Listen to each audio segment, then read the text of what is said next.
presents True American History Tales of History. Tonight's episode, Gordon English, the Man Behind the Moustache. Gordon English. Who is this giant among men, this captain of industry, this living legend, this Gordon English? He has been a teacher of music, a painter of houses, a grower of gardens, a builder of cabins. He is a paragon of pianists, an out-of-the-ordinary organist, a virtuoso vocalist, and a tremendous tromboner. Most think of Gordon English as a fantastic family man, an eminent MENC member, a NISMA notable, and a committed choir member. But did you know that he is also a phenomenal cook, a skilled carpenter, an award-winning landscaper, and an above-average lover? He's a talented composer, an accomplished theater director, and a great-grandfather. A very good grandfather, not, The birth of Gordon English.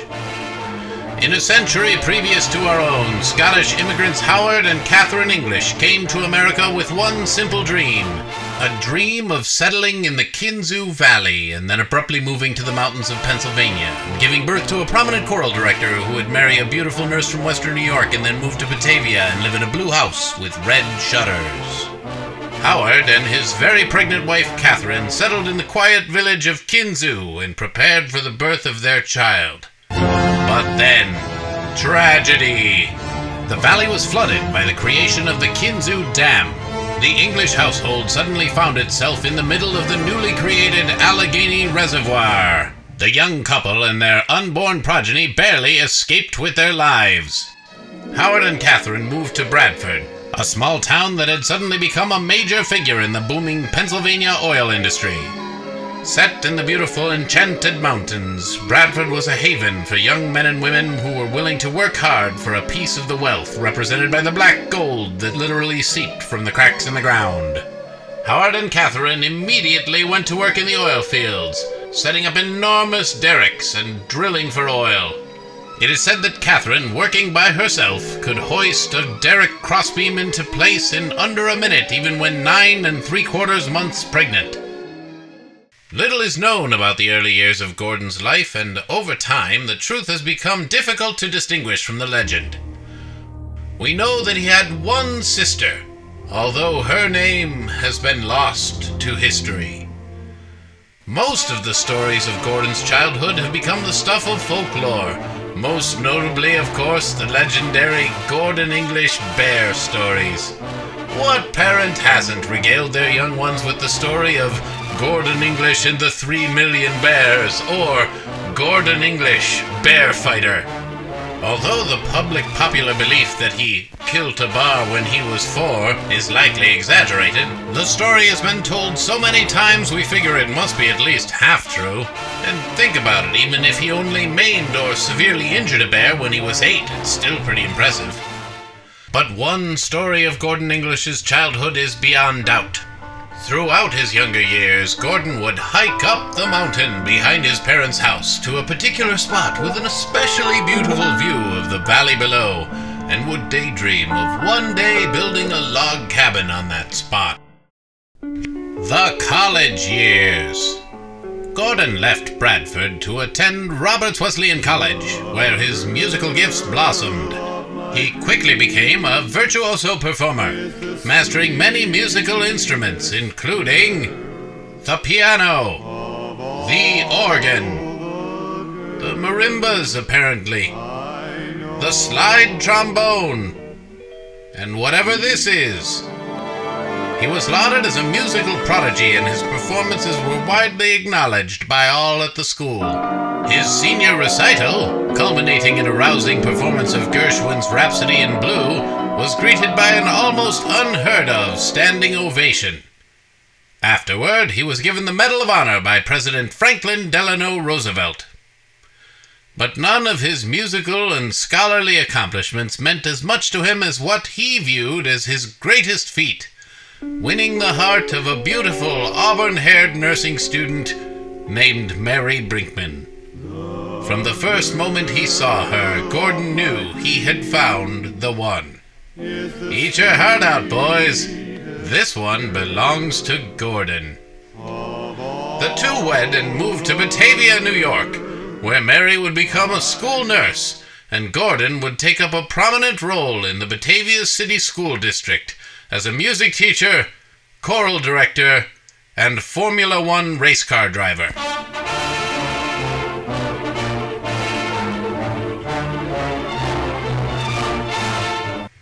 Gordon quickly became a noted choral director, first at the high school level and later at Batavia Middle School.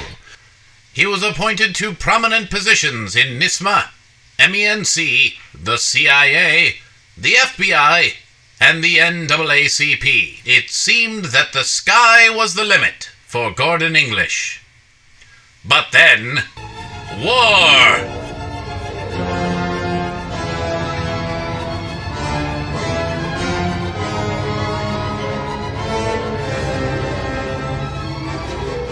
After Gordon returned home as a decorated hero of the Western Front, he and Mary settled down to a happy life in the suburbs. They would grow enormous vegetables which would be cheerfully preserved and canned by his loving wife.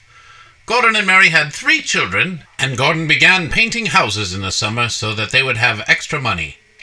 When the children were teenagers, Gordon decreed that the family would be embarking on the ultimate family adventure, a cross-country trek that would take them from New York to California and back. They hooked their 25-foot trailer to their full-size custom van and headed west into lands full of unknown dangers and thrills, where they faced treacherous bandits, deadly poisonous snakes, and bears the size of Winnebagos. After returning safely to Batavia, Gordon and Mary settled into the long, slow decline into infirmity and extreme old age. The twilight years. Whatever happened to Gordon English? The exact details of his current whereabouts are unknown.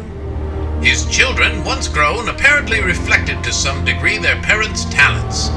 We can surmise that they were artistic and musical. Also, we think one of them may have been a submarine commander. We're not sure. The progeny of Gordon English are all over the world. Here is some rare footage of some recently discovered distant relations from his ancestral homeland back in Scotland. Happy birthday, Dad. I wish we could be there this weekend to help you celebrate your 70th birthday, but I have my first grade show coming up, and as you know, the show must go on. So, in honor of your 70th birthday, we thought we'd bring a little bit of Scotland to Williamsburg. Ready, baby? Happy birthday to you. Happy birthday to you.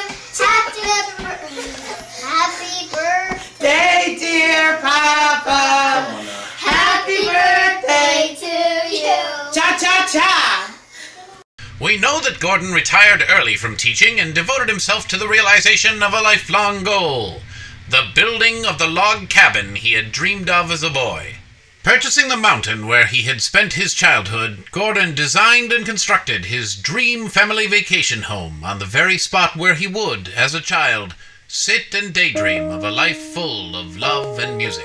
Made from trees taken from his own land, which he cut down with his own teeth, Glen English is a mountain retreat that would be the envy of any Scottish immigrant. Gordon also spent much time and energy in his retirement years planning and executing family reunions, which he loved. Perhaps the joy of bringing together the family that had sired and loved him with the family he had sired and loved gave him a sense of completeness that few experience. But for the most part, we imagine that Gordon English is spending his quiet years basking in the loving company of friends and family, playing games, relaxing, and enjoying the peaceful tranquility of the Pennsylvania mountains he so loved. This has been